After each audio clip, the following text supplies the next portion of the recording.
Shigella ആശങ്കയിലാണ് സംസ്ഥാനം. കഴിഞ്ഞ വർഷത്തേക്കാൾ ഇരട്ടിയോളം ആളുകൾക്കാണ് ഈ വർഷം രോഗം ബാധിച്ചത്. ഇതുവരെ 85 പേർക്കാണ് രോഗബാധയുണ്ടായത്.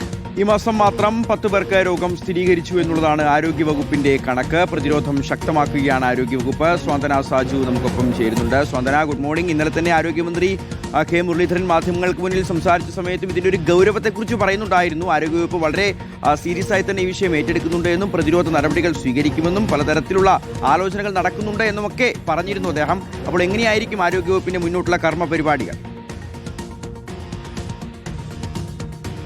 ഷിഹാസ് കീർത്തന, ഈ ഷിഗല്ല രോഗവുമായി ബന്ധപ്പെട്ട സംസ്ഥാനത്ത് ഇപ്പോൾ നിലനിൽക്കുന്നത് വലിയ ഒരു ആശങ്ക തന്നെയാണ്. സൂചിപ്പിച്ചതുപോലെ തന്നെ ഇന്നലെ ആരോഗ്യമന്ത്രി അടക്കം അക്കാര്യം വ്യക്തമാക്കുകയും ചെയ്തതാണ്. ഇന്ന് നമ്മൾ കണക്കുകൾ നോക്കുകയാണെങ്കിൽ സംസ്ഥാനത്ത് ഈ വർഷം മാത്രം 85 പേർക്ക് ഷിഗല്ല രോഗം ബാധിച്ചിട്ടുണ്ട് എന്നുള്ളതാണ് ആരോഗ്യവകുപ്പിന്റെ ഔദ്യോഗിക കണക്കുകൾ സൂചിപ്പിക്കുന്നത്.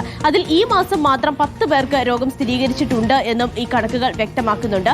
കഴിഞ്ഞ ദിവസം കോഴിക്കോട് മരിച്ച 4 വയസ്സുകാരി ഉൾപ്പെടെ 2 പേർക്ക് ഷിഗല്ല രോഗം ബാധിച്ച മരണം സംഭവിച്ച ഒരു സാഹചര്യം കൂടിയാണ് സംസ്ഥാനത്ത് നിലനിൽക്കുന്നത്. അപ്പോൾ ഇതിന്റെയൊക്കെ ഒരു പശ്ചാത്തലത്തിലാണ് കുറച്ചുകൂടി ശക്തമായ രീതിയിൽ ഈ ഷിഗല്ല രോഗത്തിനെതിരെ പ്രതിരോധം തീർക്കാൻ ഇപ്പോൾ ആരോഗ്യവകുപ്പും രംഗത്തെത്തിയിരിക്കുന്നത്.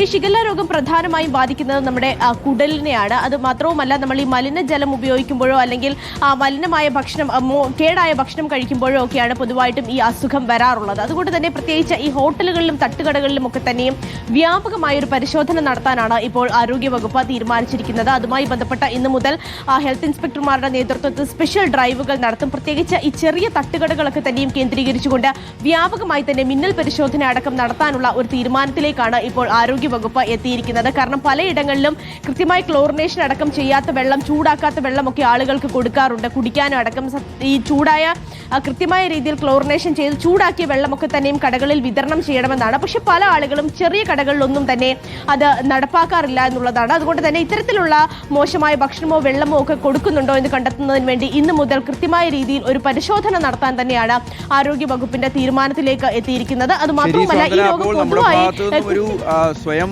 പ്രതിരോധം കൂടി ഉണ്ടാവണം. അതായത് വെള്ളം നല്ല വൃത്തിയുള്ള തിളപ്പിച്ചാറ്റിയ വെള്ളം മാത്രം കുടിക്കാൻ ശ്രദ്ധിക്കുക, നല്ല ഭക്ഷണം മാത്രം കഴിക്കാൻ ശ്രദ്ധിക്കുക. പ്രത്യേകിച്ച് പുറത്തു നിന്നൊക്കെ തട്ടുകടകളിൽ നിന്നോ മറ്റു ഹോട്ടലുകളിൽ നിന്നൊക്കെ ഭക്ഷണം കഴിക്കുന്ന സമയത്ത് നമ്മുടെ ആരോഗ്യം കൂടി ശ്രദ്ധിച്ചുകൊണ്ട് ഈ ഷിഗല്ല രോഗ സാധ്യതയൊക്കെ മനസ്സിൽ കണ്ടുകൊണ്ട് നല്ല ഭക്ഷണം മാത്രം വാങ്ങി കഴിക്കാനൊക്കെ